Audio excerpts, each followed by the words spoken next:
Hello friends, good evening. मेरा नाम है नीलू वर्मा। स्वागत है आप सभी का हमारे यूट्यूब चैनल एनजेटी एजुकेशन में।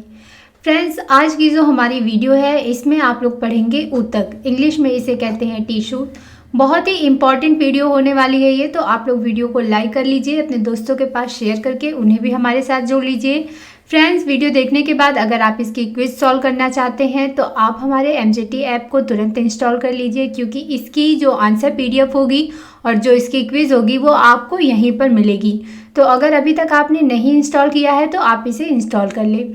तो वीडियो स्टार्ट करते हैं। क्योंकि ये क्वेश्चन आंसर की वीडियो होती है, अगर आप सीरीज से जुड़े हुए हैं तो आपको पता होगा, लेकिन क्वेश्चन आंसर सॉल्व करने से पहले हम लोग थोड़ी सी बेसिक जानकारी लेंगे ऊतक के बारे में कि ऊतक होता क्या है, ऊतक किसे कहते हैं।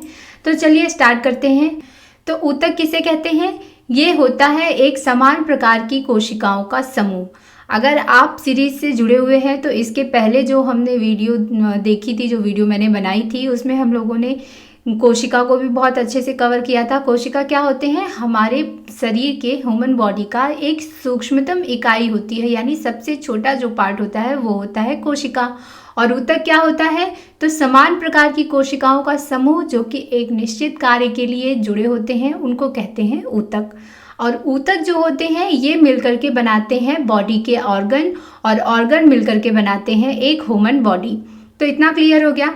अब ऊतक को हम लोग क्लासिफाई करेंगे, ठीक है। इसका वर्गीकरण जब करेंगे तो क्योंकि ये जंतुओं में भी पाया जाता है और वनस्पतियों में भी पाया जाता है, तो इस आधार पे इसको दो पार्ट में डिवाइड किया जाता है। दो पार्ट कौन कौन से होते हैं? तो पहला होता है पादप ऊतक, इसको वनस्पति ऊतक भी कहते हैं। और दूसरा होता है जंतु ऊतक। अब ये जो पादप होते हैं ये पाए जाते हैं पादपों में, यानी कि पेड़ पौधों में। ये भी दो प्रकार के होते हैं। एक होता है विभाज्योतकी ऊतक, दूसरा होता है स्थायी ऊतक। तो विभाज्योतकी ऊतक को हम लोग कहते हैं मेरिस्टेमेटिक टिश्यू, और दूसरा होता है परमानेंट टिश्यू।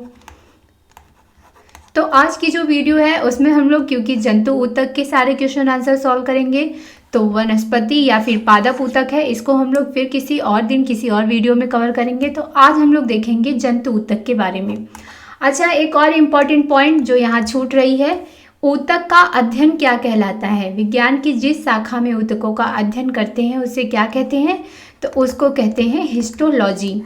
कई बार एग्जाम में पूछा गया है हिस्टोलॉजी, ऊतकों का अध्ययन हिस्टोलॉजी कहलाता है। तो चलिए अब हम लोग देखेंगे जंतु ऊतक के बारे में कि जंतु ऊतक में किसके कितने वर्गीकरण किए गए हैं और इनका क्या क्या कार्य होता है। तो सबसे पहले जंतु ऊतक, ये जंतुओं में पाया जाता है, यानी मनुष्य में, जीव जंतु जानवर जितने भी हैं सब में पाया जाता है जंतु ऊतक। इसको डिवाइड किया गया है चार भाग में। चार भाग कौन कौन से हैं? तो पहला भाग होता है उपकला, जिसे कि कहते हैं एपिथेलियल। दूसरा होता है संयोजी ऊतक, जिसको कि कहते हैं कनेक्टिव टिश्यू। तीसरा होता है पेशी ऊतक, यानी कि मस्कुलर टिश्यू। और चौथा होता है तंत्रिका ऊतक, यानी कि नर्व्स टिश्यू। तो ये चारों होते हैं जंतु ऊतक के पार्ट। अब इनका कार्य क्या क्या होता है? तो एपिथेलियल जो होता है इसका काम होता है मनुष्य के शरीर की बाहरी परत का निर्माण करना, यानी जो स्किन होती है, जो बॉडी की स्किन होती है उसकी ऊपरी हिस्सा होता है उसका निर्माण करता है ये एपिथेलियल ऊतक। इसके अलावा जो इंटरनल पार्ट होते हैं उनकी आंतरिक दीवारों का, आंतरिक भित्ति का निर्माण भी यही करता है। इसका कार्य होता है बॉडी की रक्षा करना, यानी अब देखिए स्किन का कार्य ही क्या है कि जो भी चोट लगने वाली होती है, शरीर को जो चोट लगती है उससे शरीर के वाले जो अंग होते हैं उनकी रक्षा करना ही स्किन का कार्य होता है। तो एपिथेलियल का भी यही कार्य होता है, बॉडी की रक्षा करना।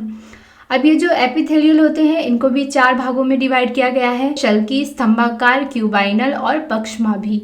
तो आकार के हिसाब से इनको डिवाइड किया जाता है कि जैसा इनका आकार होता है उस हिसाब से। फिलहाल इतने डीप में नहीं जाएंगे हम लोग। दूसरा है कनेक्टिव, यानी कि संयोजी ऊतक। तो नाम से ही आपको पता चल रहा है कनेक्ट, है ना, कनेक्टिव, कनेक्ट। तो कनेक्ट यानी कि जो अंग होते हैं अंगों से ऊतकों को कनेक्ट करने का कार्य करता है ये संयोजी ऊतक।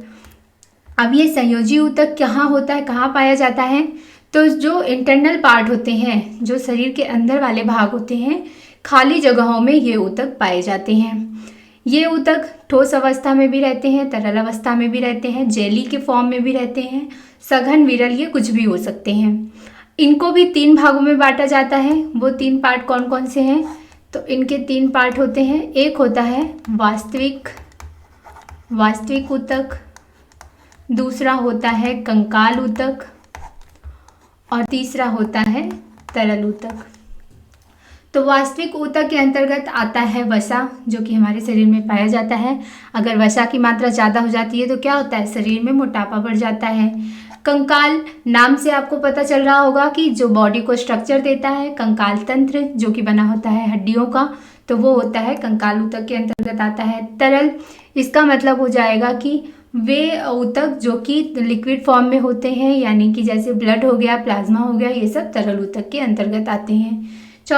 तीसरा हम लोग देखेंगे मस्कुलर ऊतक, यानी कि पेशीय ऊतक। तो पेशियों से पेशी ऊतक का निर्माण होता है। इसका कार्य होता है शरीर को गति की अवस्था में लाना, यानी कि शरीर को गतिशील बनाना।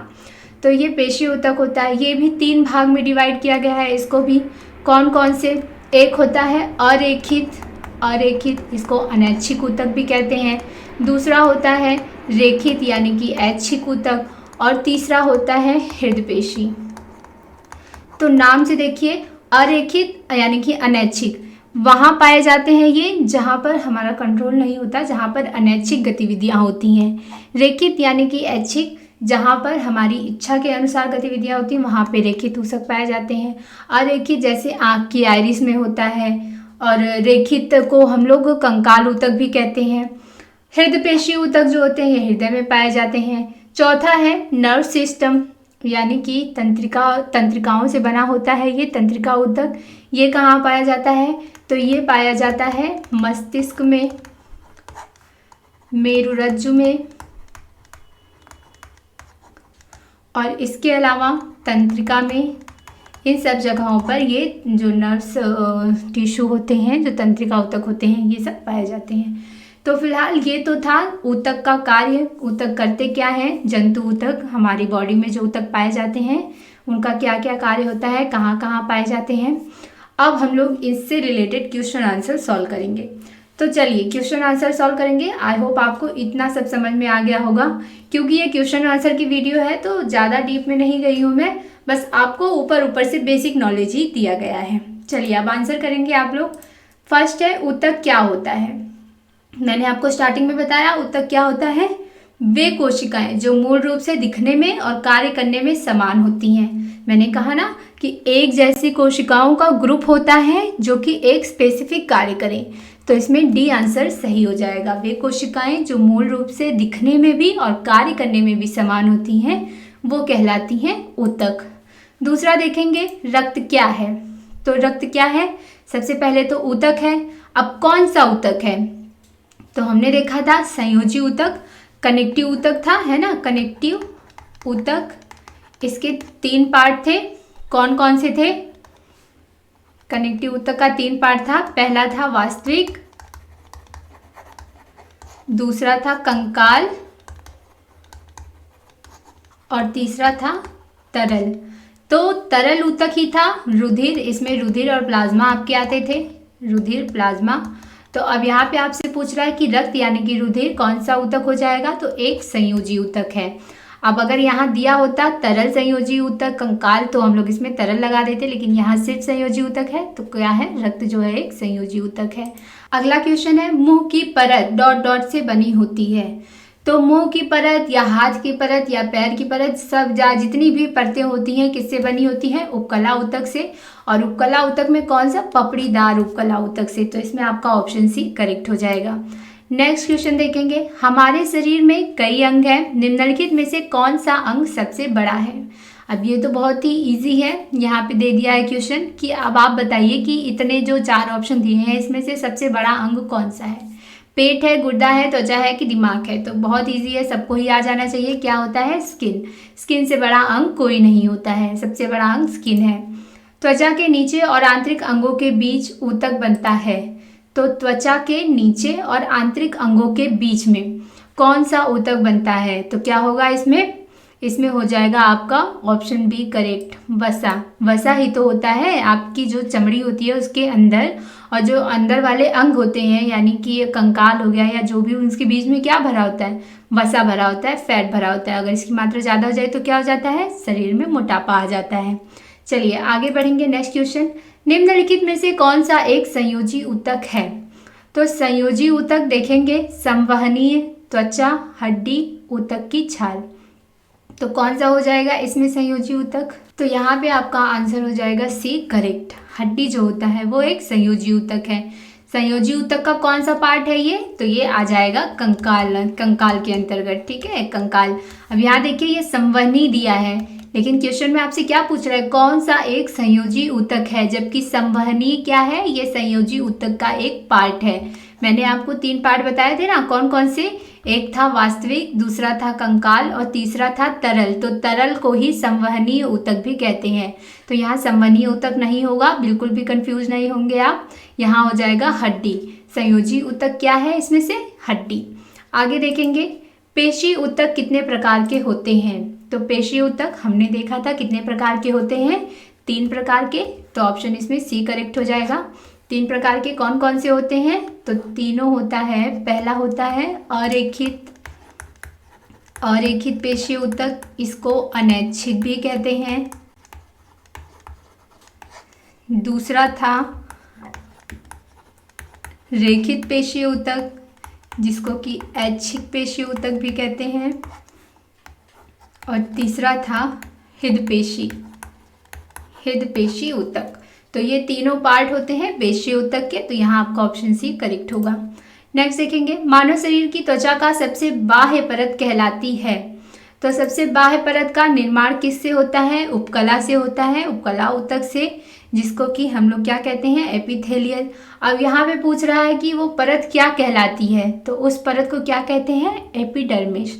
इसमें भी ऑप्शन सी करेक्ट हो जाएगा। एपिडर्मिस कहते हैं सबसे ऊपरी वाली परत को।